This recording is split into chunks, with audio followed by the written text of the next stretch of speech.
How do I understand my wife better? It's not going to happen. I got nothing for you. See you. Oh, just kidding. Oh, just kidding. Just kidding. We can help you with that. You've got to understand your wife better. I understand that, but you have to understand yourself better first. In this video, we're going to figure out how to understand ourselves, then understand our wives to be able to better communicate on a daily basis and reduce conflict in that relationship. We know we can do it. Stay tuned.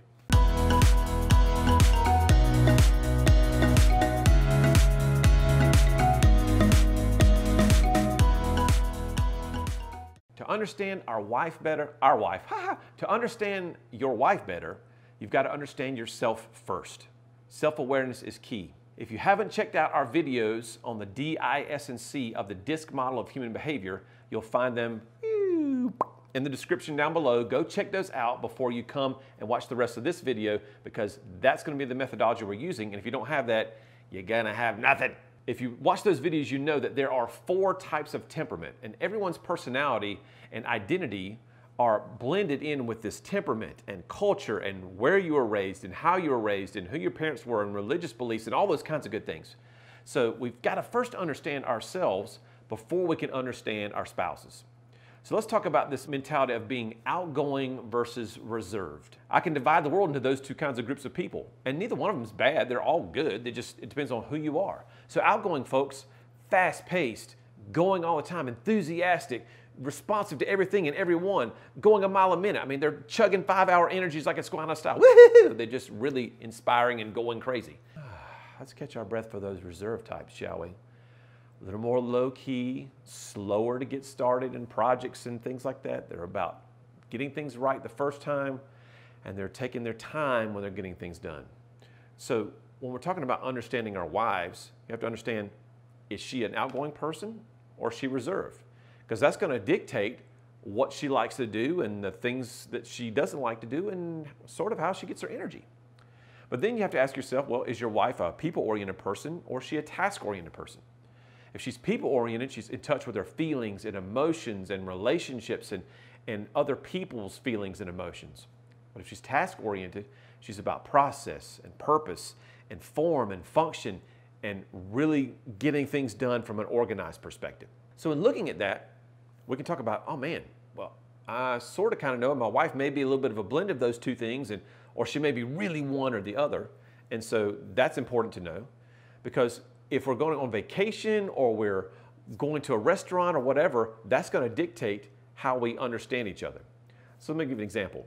How many times have you been in a restaurant and you've seen a couple sitting across from one another like this? They're communicating, but not with each other. So if you want to understand your wife better, your spouse, whomever that happens to be, you've got to open up a dialogue. And it doesn't use your fingers. It uses this, okay? Or if you're deaf, it uses these, because this is sign language, okay? And so you're talking about friends and all that kind of, this is friends and this is nice and all those things with ASL. It's a beautiful language. Sign language is a beautiful language. But we're communicating one-to-one, not with our thumbs, but in person. And so that matters from an outgoing versus reserved perspective. An outgoing person needs to do that with lots of different people. A reserved person doesn't have a lot of those relationships. They have 1 or 2 really close friends. So that might be a dynamic in your relationship that you're struggling with. Why is my wife always going out with her friends all the time? Well, it's because she might be an outgoing person and she needs those different relationships for that stimulus to recharge her batteries. Or if you're an outgoing husband and you're saying, why does my wife not want to go out and do things with my friends or whatever? She just wants to stay home all the time. Or she only has 1 friend. My gosh, that must be a lonely life. No, not necessarily. She just puts a lot of stock in 1 or 2 really, really close personal relationships. And so that difference can have an impact. But 90% of all conflict comes from this people versus task division. And that's pretty scary, because people-oriented folks, you wouldn't think they would have a lot of conflict there. Let's say you're going on vacation. Let's say you're going on a cruise. If you're going on a cruise with your family and you see this person over here who's over at the karaoke bar, 5 minutes later they're over at the slot machine, then 10 minutes later they're over at the pool, and then 5 minutes later they're back there, some kind of trivia contest. They're all over the boat. That you can pretty much tell that's an outgoing person. And they're not going to want to stay in the room, or they're not going to want to go back to the adult-only quiet section and just read a book in a hammock all day. That's never going to work for them. That's not going to fuel their batteries in terms of how they recharge on a vacation. And consequently, that's going to generate some conflict. Let's say that you're not planning a cruise. Hey, sweetheart, where do you want to go on vacation this summer? Well, let's go to Edisto Beach in South Carolina. If you don't know what Edisto Beach is all about, Edisto Beach is a place that has basically no attractions. It's just beach houses. There's one little grocery store, and there's one tiny little golf course on the backside of the property. Everything else is just beach houses. So there is no putt-putt. There are no cars to drive and little games to play, and there's none of that stuff. For an outgoing person, that's gonna stink. I mean, there's nothing to do. I mean, I'm just gonna sit there and watching TV, I'm just gonna get stir crazy. So again, how do we play this? How do we understand this conflict with one another? Well, it starts with understanding ourselves. Are you the kind of person that's going to want to be out there doing all those things with other people? Or are you going to be one of those people that wants the hammock and the mint julep or whatever is your drink of choice and that book so you can just enjoy some quiet time? Are you going to want to be around lots of other people, or are you going to want to do as many things on that vacation in a specific order as possible? Once you understand that self-awareness, then you can get outside yourself to understand your wife. This is how she's wired. This is how she thinks and feels. This is her lens.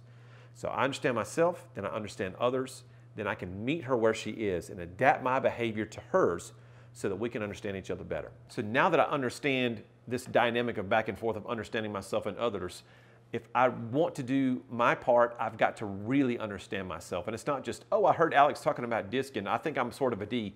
If you really want to understand yourself and create a conversation, you take an assessment. Well, where do we do that?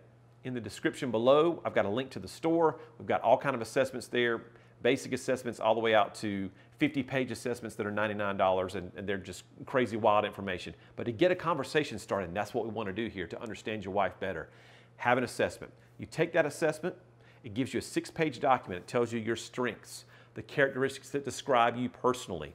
It'll tell you the intensity of your traits. How much D are you? How much C? How much I? How much S? And then what that does is that allows you to have a tangible document that you can come to dinner and say, hey, sweetheart, I took this assessment. Look what I found. Whoop! You put that in front of her and she'll go, oh my gosh, it says that you're driven and you're determined and you're a doer. And I mean, all those things describe you to a T. That's fascinating. And so she'll start checking the mental boxes of the value of that assessment. She'll say, oh my gosh, that assessment really tells me everything I need to know about you to understand you better. Surely that could do the same thing for me, right? Aha! Now we got her. Because if she takes an assessment, now you're going to understand her better. And so again, that creates a conversation. Once we both have assessments, we can have a dialogue. We're all on the same page, speaking the same language, and we're going to transform and transport our relationship up here, transforming the way we communicate, and have a serious, tremendous, life-changing reduction in conflict in that relationship. I'll see you on the next video.